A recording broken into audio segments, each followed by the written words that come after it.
आइए सुनते हैं आज की कहानी रहस्यमयी तस्वीर। एक बार की बात है, एक राज्य में राजकुमार युवान रहते थे। उन्हें यात्राएं करना बहुत ही पसंद था।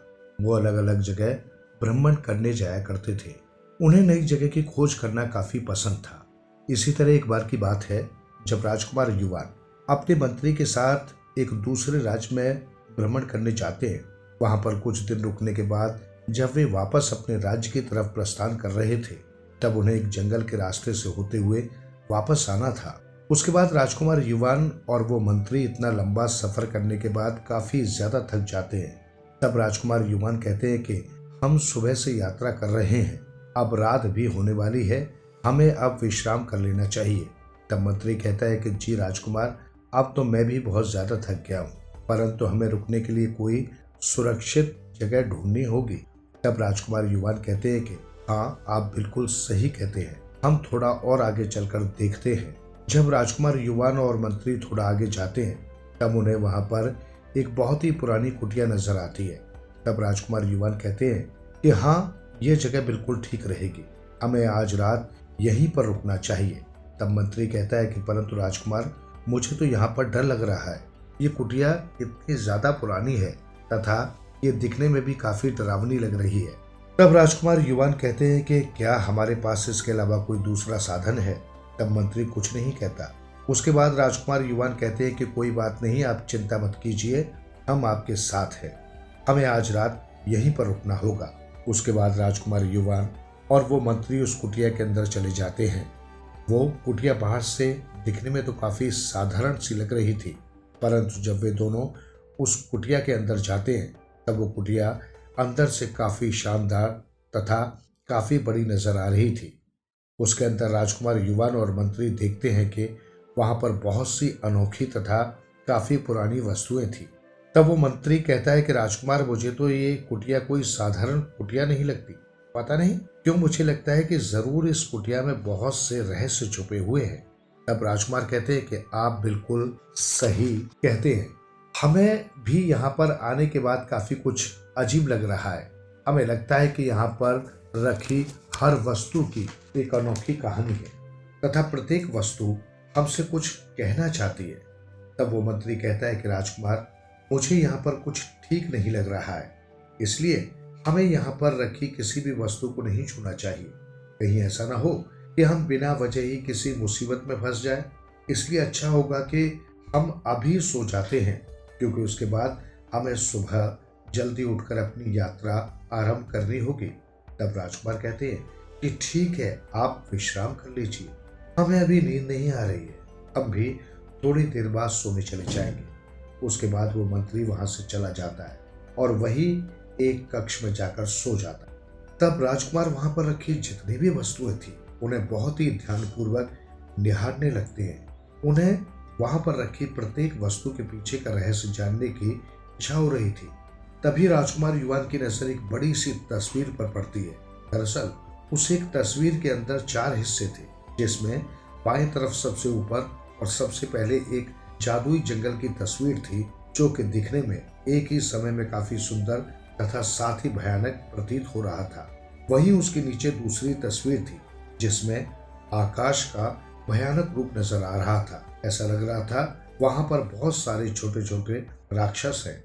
उसके बाद उसी बड़ी तस्वीर में तीसरी तस्वीर जल की प्रतीत हो रही थी। ऐसा लग रहा था मानो उस जल में लगातार कोई भयानक तूफान आ रहा है। उसके बाद आखिर में एक भयानक सा महल था, जो कि दिखने में काफी डरावना लग रहा था। उस तस्वीर को देखने के बाद राजकुमार युवान काफी मंत्रमुग्ध हो गए थे। राजकुमार युवान को लग रहा था कि जैसे वो तस्वीर उनसे कुछ कहना चाह रही है और उस तस्वीर के पीछे बहुत ही बड़ा रहस्य छुपा हुआ है। राजकुमार युवान उस तस्वीर के बारे में हर कीमत पर जानना चाहते थे। उन्हें वो तस्वीर बिल्कुल जीवित लग रही थी, मानो उस तस्वीर के 4 हिस्सों की एक अलग कहानी है तथा वो इस समय काफी पीड़ा में है और वो अपना भयानक रूप दिखा रही है। इतना सब कुछ सोचने के बाद राजकुमार निर्णय कर लेते हैं कि वो इस तस्वीर को अपने साथ अपने महल लेकर जाएंगे। उसके बाद राजकुमार युवान भी सो जाते हैं। उसके अगले दिन सुबह राजकुमार युवान उस तस्वीर को अपने साथ लेकर और अपने मंत्री के साथ वहां से अपनी आगे की यात्रा आरंभ कर देते हैं। तब रास्ते में वो मंत्री कहता है कि राजकुमार, आप इस तस्वीर को अपने साथ क्यों लेकर जा रहे हैं? मुझे लगता है कोई रहस्यमय तस्वीर है, कहीं ऐसा ना हो कि इसके कारण आप किसी मुसीबत में फंस जाए। तब राजकुमार युवान कहते हैं कि आप इतनी चिंता मत कीजिए, ये तस्वीर हमारे मन को मोहित कर गई है, इसलिए हम इसे अपने साथ ले जाना चाहते हैं। उसके बाद राजकुमार युवान उस तस्वीर को अपने कमरे में ही लगवा लेते हैं। राजकुमार युवान प्रतिदिन उस तस्वीर को देखा करते थे। उन्हें प्रत्येक दिन उस तस्वीर में अलग अलग बदलाव नजर आते थे। कभी उन्हें उस तस्वीर से लहरों की आवाज सुनाई देती थी, तो कभी उन्हें बादल के गरजने की आवाज सुनाई देती थी। इसी तरह एक रात जब राजकुमार युवान अपने बिस्तर पर सो रहे थे, तब उन्हें किसी लड़की की आवाज सुनाई देती है, जो कि उनसे मदद की गुहार लगा रही थी। उन्हें बार बार ये आवाज सुनाई दे रही थी कि कृपया करके कोई हमारी सहायता करो। उसके बाद जब राजकुमार युवान अपने कक्ष में देखते हैं, तब उन्हें वहां पर कोई भी नजर नहीं आता। परंतु जब राजकुमार बड़े ध्यान पूर्वक उस तस्वीर में देखते हैं, तब उन्हें उस तस्वीर के आखिरी चौथे हिस्से में, जहां पर एक भयानक महल था, वहां पर उन्हें एक राजकुमारी नजर आती है, जो कि उनसे सहायता मांग रही थी। तब राजकुमार युवान कहते हैं कि राजकुमारी, आप कौन हैं तथा आप इस तस्वीर में कैसे आए? तब राजकुमारी कहती है कि कृपया करके हमारी सहायता कीजिए और हमें यहाँ से बाहर निकालिए। तब राजकुमार युवान कहते हैं कि परंतु आप इस तस्वीर के अंदर हैं, तो हम आपकी सहायता कैसे कर सकते हैं? इससे पहले कि राजकुमारी कोई जवाब दे पाती, वहां से वो गायब हो जाती है। उसके बाद राजकुमार युवान गहरी सोच में पड़ जाते हैं कि आखिर अभी जो भी उन्होंने देखा वो सब सत्य था या केवल उनका भ्रम। उसके बाद उस तस्वीर में बहुत ही जोरदार हलचल होने लगती है। उस हलचल के बाद उसमें से एक तेज रोशनी प्रकाशित होती है। उसके बाद राजकुमार युवान उस तस्वीर के अंदर पहुंच जाते हैं। ये सब देखकर राजकुमार युवान काफी हैरान हो जाते हैं। उसके बाद राजकुमार देखते हैं कि वो उसी जादुई जंगल में पहुंच गए थे जो उन्होंने उस तस्वीर में देखा था। उसके बाद राजकुमार उस जंगल में आगे बढ़ने लगते हैं। तब उन्हें रास्ते में कुछ जादुई फूल आपस में बातें करते हुए दिखते हैं। तब ये जादुई फूल राजकुमार से कहते हैं कि राजकुमार, क्या आप यहाँ पर हम सभी को बचाने आए हैं? तब राजकुमार कहते हैं कि कदाचित।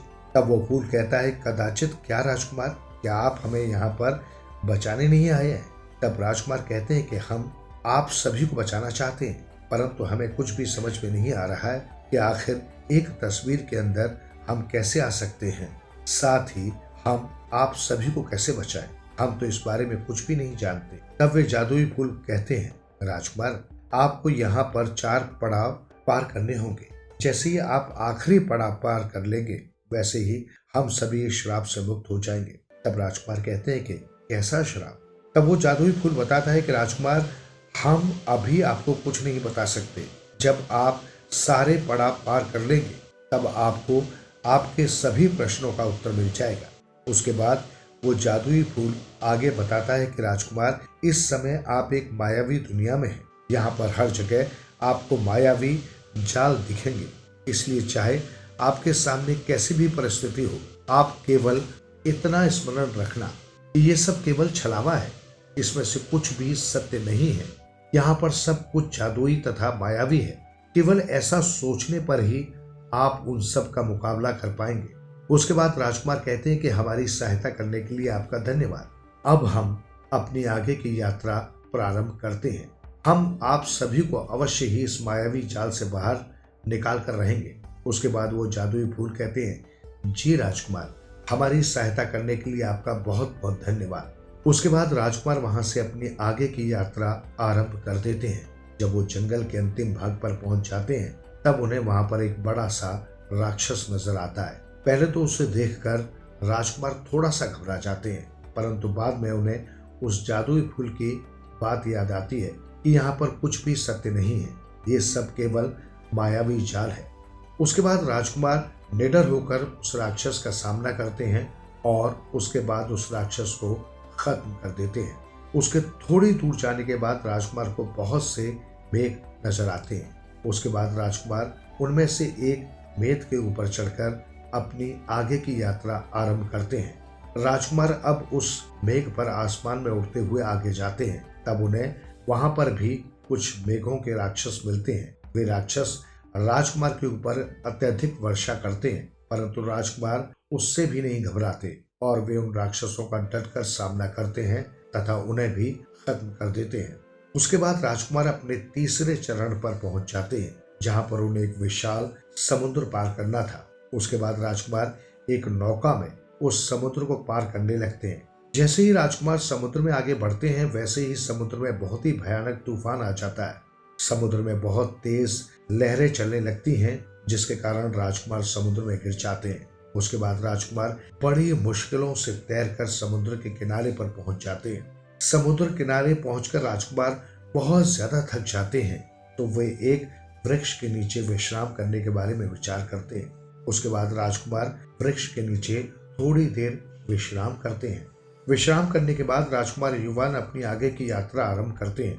थोड़ी दूर चलने के बाद उन्हें वहां पर कई सारे वृक्षों का जाल नजर आता है। उस रास्ते को कुछ वृक्षों ने बंद कर रखा था। तब राजकुमार युवान अपने आप से कहते हैं कि यहाँ पर तो इतने विशाल वृक्ष हैं, जिसके कारण ये रास्ता बंद हो गया है। अब हम आगे कैसे जाएंगे? तभी उस वृक्ष से एक आवाज आती है। वो वृक्ष कहता है कि अगर आप आगे जाना चाहते हैं तो आपको मेरे प्रश्न का उत्तर देना होगा। तब राजकुमार कहते हैं कि ठीक है, आप हमसे प्रश्न पूछ सकते हैं। तब वो वृक्ष कहता है कि अगर आपने हमारे प्रश्न का सही उत्तर नहीं दिया तो आप इसी समय यहीं पर जलकर भस्म हो जाएंगे। इसलिए आप चाहे तो समय रहते यहाँ से वापस जा सकते हैं। तब राजकुमार कहते हैं कि हमें ये शर्त मंजूर है, परंतु हम यहाँ से वापस नहीं लौटेंगे। हम यहाँ पर अपने कर्तव्य का पालन करने आए हैं और सभी को ये यहाँ से बचाने आए हैं। तब वो वृक्ष कहता है ठीक है राजकुमार, तो आपका प्रश्न ये है कि ऐसी कौन सी चीज है जो ना तो कभी किसी के लिए रुकती है और वो हर क्षण केवल चलती ही रहती है।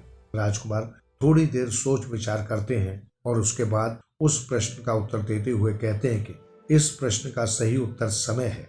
समय ना तो कभी किसी के लिए रुकता है और साथ ही वो हर क्षण केवल चलता ही रहता है। तब वो वृक्ष कहता है कि आपने बिल्कुल सही उत्तर दिया है राजकुमार, अब आप यहाँ से जा सकते हैं।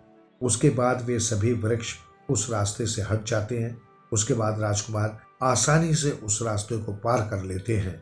उसके बाद राजकुमार उस महल के पास पहुंच जाते हैं जो उन्होंने उस तस्वीर के सबसे आखिरी हिस्से में देखा था। उसके बाद राजकुमार उस महल के अंदर जाते हैं। जब राजकुमार युवान उस महल के अंदर जाकर देखते हैं तो थोड़ी देर अंदर जाने के बाद उन्हें एक कैद खाने में एक राजकुमारी कैद मिलती है। उसके बाद राजकुमार युवान राजकुमारी से पूछते हैं कि आखिर ये सब कैसे हुआ और वे इस तस्वीर में कैसे आए।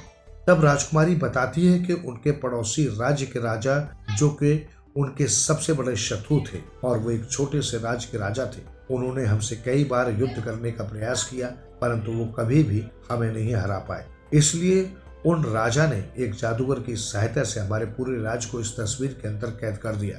आपको रास्ते में जितने भी जादुई फूल या वृक्ष मिले वो सभी हमारे प्रजा के ही व्यक्ति हैं। हम यहाँ पर पिछले 100 वर्षों से कैद हैं। हमारा हंसता खिलता साम्राज्य इस श्राप के कारण इस तस्वीर में कैद होकर रह गया है। तब राजकुमार कहते हैं कि 100 वर्ष पहले?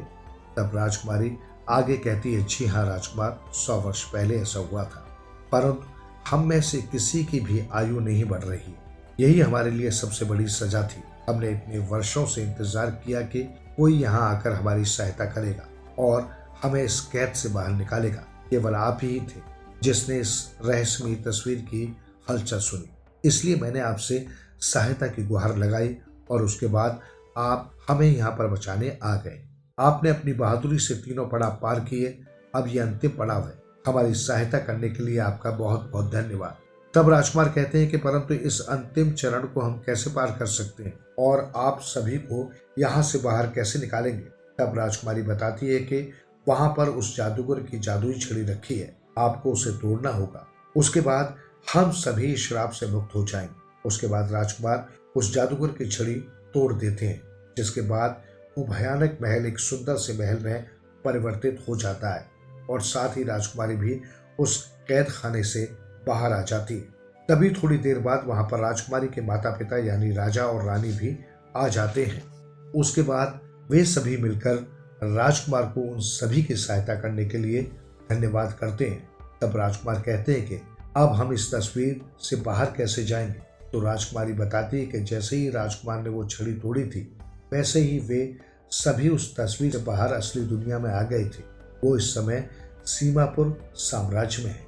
उसके बाद राजकुमार युवान राजकुमारी से विवाह करके उन्हें अपने साथ अपने साम्राज्य में ले जाते हैं और खुशी खुशी अपना आगे का जीवन व्यतीत करते हैं।